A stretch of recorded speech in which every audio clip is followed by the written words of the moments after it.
AP ముఖ్యమంత్రి చంద్రబాబు నాయుడు గారు 2 రోజులుగా తమిళనాడులో పర్యటిస్తున్నారు. తమిళనాడులో ఎన్నికలు ఉన్నటువంటి సందర్భంగా ఆయన ఎన్డీఏ మిత్రపక్షం కాబట్టి ఎన్డీఏ కూటమి తరపున ఆయన అక్కడ ప్రచారం నిర్వహిస్తున్నారు. అయితే పవన్ కళ్యాణ్ గారు కూడా వెళ్లేవారేమో, ఎందుకంటే గతంలో కూడా ఆయన అటు యూపీ ఎలక్షన్స్ లో, మహారాష్ట్ర ఎలక్షన్స్ లో, హర్యానా, మణిపూర్ ఇలా డిఫరెంట్ ఎలక్షన్స్ లో ఆయన ప్రచారం చేయడం జరిగింది. బహుశా ఆయనకు సైనస్ ఆపరేషన్ గనక జరగకుండా ఉండింటే మేబీ వెళ్లేవారేమో. ప్రస్తుతం ఆయన సర్జరీ చేయించుకుని ఉన్నారు కాబట్టి ఆయన వెళ్ళరు.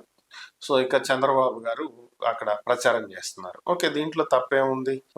ఎలక్షన్ టైంలో మోదీ ఇక్కడికి రాలేదా, ఇక్కడ ప్రచారం చేయలేదా? ఎస్, ఫైన్, చెయ్యొచ్చు, ఎవరు కాదనరు, ఎవరు దాన్ని వద్దనేటువంటి అంశం ఏం కాదు. సో గతంలో కూడా ఇలాంటివి జరిగినాయి కదా, అటు తెలంగాణ ఎమ్మెల్యేలు, తెలంగాణ మినిస్టర్లు కూడా వేరే స్టేట్లలో పర్యటించి ప్రచారం చేశారు కదా అంటే చెయ్యొచ్చు, చేస్తారు కూడా.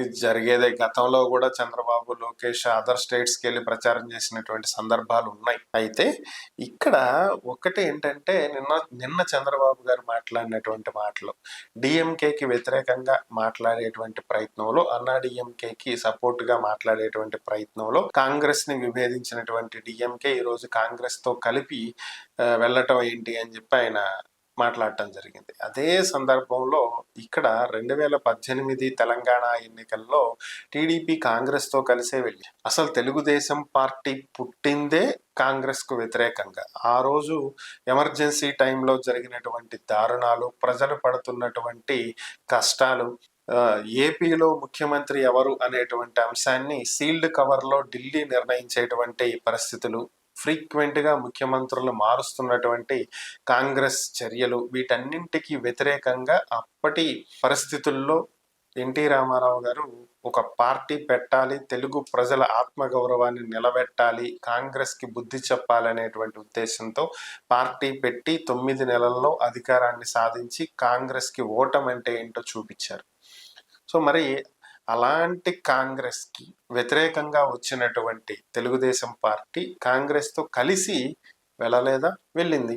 మరి మీరు అక్కడ డిఎంకేని తప్పు పట్టడం అనేది ఎంతవరకు సమంజసం? గతంలో మీరు చేసింది కూడా అదే కదా. ఇక ఈ రోజు మాట్లాడినటువంటి సభల్లో సరైనటువంటి ఎయిర్పోర్ట్ కూడా లేదు. ఇక్కడ కోయంబత్తూర్ సభలో అనుకుంటా మాట్లాడారు. సో మాకు ఏపీలో పెద్ద ఎయిర్పోర్ట్లు ఉన్నాయి, అటు హైదరాబాద్ నేనే డెవలప్ చేశాను, 5,000 ఎకరాలతో అతి పెద్ద ఎయిర్పోర్ట్ ఏర్పాటు చేశాను, ఇప్పుడు అమరావతిలో మరొక పెద్ద ఎయిర్పోర్ట్ ని ఏర్పాటు చేయబోతున్నాము అని చెప్పుకొచ్చారు. సో ఇప్పుడు అక్కడి ప్రజల అవసరాల దృష్ట్యా పాలకులు నిర్ణయాలు తీసుకుంటారు. అది ఎంత పెద్ద ఎయిర్పోర్టో ఎంత చిన్న ఎయిర్పోర్టో అనేది అక్కడ అవసరాల మీద డిపెండ్ అయి ఉంటుంది. అంతేగాని పక్క స్టేట్లో 5,000 ఎకరాల్లో కట్టారు కదా అని చెప్పి మన స్టేట్లో 10,000 ఎకరాల్లో కట్టుకోలేం కదా. కట్టుకుని ఏం చేసుకుంటాం ఉపయోగం లేనప్పుడు? అసలు అమరావతిలో కడుతున్నటువంటి ఎయిర్పోర్టే ఇప్పట్లో అవసరం లేదు అనేది ప్రధానమైనటువంటి ఉద్దేశం. 30 కిలోమీటర్ల దూరంలో గన్నవరం ఎయిర్పోర్ట్ పెట్టుకుని ఆల్రెడీ దాన్ని ఇంటర్నేషనల్ ఎయిర్పోర్ట్ గా 2014-19 మధ్యలో టీడీపీ ప్రభుత్వమే తీసుకొచ్చింది. అంటే యాక్చువల్ ఎయిర్పోర్ట్స్ అన్ని సెంట్రల్ గవర్నమెంట్ అండర్ లో ఉంటాయి అనుకోండి. అప్పటి మీకున్న సత్సంబంధాల దృష్ట్యా సెంట్రల్ తో మాట్లాడి దాన్ని ఇంటర్నేషనల్ ఎయిర్పోర్ట్ గా ప్రకటించుకోవటం, తర్వాత దాన్ని ఎక్స్పాన్షన్ చేసేటువంటి ప్రయత్నాలు చేయటం, కొన్ని టెర్మినల్స్ కొన్ని మార్చడం, బిల్డింగ్స్ చేంజ్ చేయటం. అంతకుముందు బస్ స్టాండ్ లాగా ఉండేటువంటి ఎయిర్పోర్ట్ ని కాస్త నీట్ గా డిజైన్ చేశారు. Okay, fine. దాన్నే డెవలప్ చేసుకుంటే సరిపోయేటువంటి పరిస్థితిని వదిలిపెట్టి మరలా కొత్తగా 3,000 ఎకరాలు 5,000 ఎకరాలైన అమరావతిలో ఉన్న భూమిని వేస్ట్ చేయటమే కదా. ఇది మనం చాలా రోజుల నుంచి మాట్లాడుకుంటున్నటువంటి అంశాలే.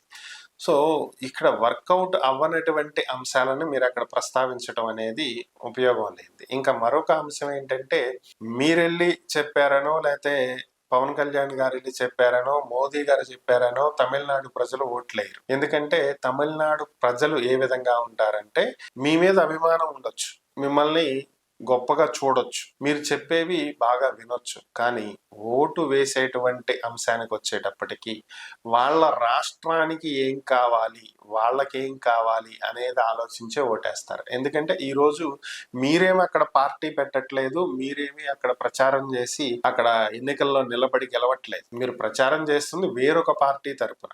ఇప్పుడు మీరు ఏం మాట్లాడినా నేను ఆంధ్రప్రదేశ్ లో అది చేశాను, ఉమ్మడి ఆంధ్రప్రదేశ్ లో ఇది చేశాను అంటే మీ స్టేట్ కి మీరు చేసుకున్నారు, ఫైన్. ఇప్పుడు మీరు అక్కడ ప్రభుత్వాన్ని ఏర్పరిచే వచ్చేలాగా అయితే నేను అక్కడ చేశాను, వస్తే మీకు ఇచ్చేస్తాను అన్నప్పుడు వాళ్ళు నమ్ముతారు. అవును కదా, ఆంధ్రప్రదేశ్ ని ఇంత బాగా డెవలప్ చేసిన ఆయన రేపు తమిళనాడుని ఇంకెలా డెవలప్ చేస్తాడు, ఒక అవకాశం ఇవ్వచ్చు కదా అని ఆలోచిస్తారు. కానీ అక్కడ ప్రభుత్వాన్ని ఏర్పాటు చేస్తుంది మీరు కాదు. మీరు చెప్పేటువంటి మాటలు రేపు కంటిన్యూ అవుతాయో లేదో కూడా తెలియదు. ఇక్కడ మీ డెవలప్మెంట్ గురించి అందరికీ తెలిసిందే, అది వాళ్ళు మాట్లాడుకోవచ్చు, మిమ్మల్ని మెచ్చుకోవచ్చు. కానీ దాన్ని చూసి అక్కడ ఏర్పడేటువంటి ప్రభుత్వానికి అయితే ఓటయ్యారు కదా, అక్కడ ఉన్నటువంటి పార్టీకి అయితే ఓటయ్యారు కదా, స్థానికంగా వాళ్ళకి ఏం కావాలి అనేది వాళ్ళకు క్లారిటీ ఉంటది కాబట్టి దాన్ని బట్టే వాళ్ళు ఓటు వేయటం జరుగుతుంది తప్ప మీరు ఇంకొకరో వెళ్ళి చెప్పినంత మాత్రాన ఓట్లు వేసేటువంటి పరిస్థితి ఉండదు. పైగా మీరు అక్కడ మాట్లాడేటువంటి మాటలు మీకు అక్కడ ఉన్నటువంటి ఓటర్లకి ఎంత లాభం చేకూరుస్తాయో,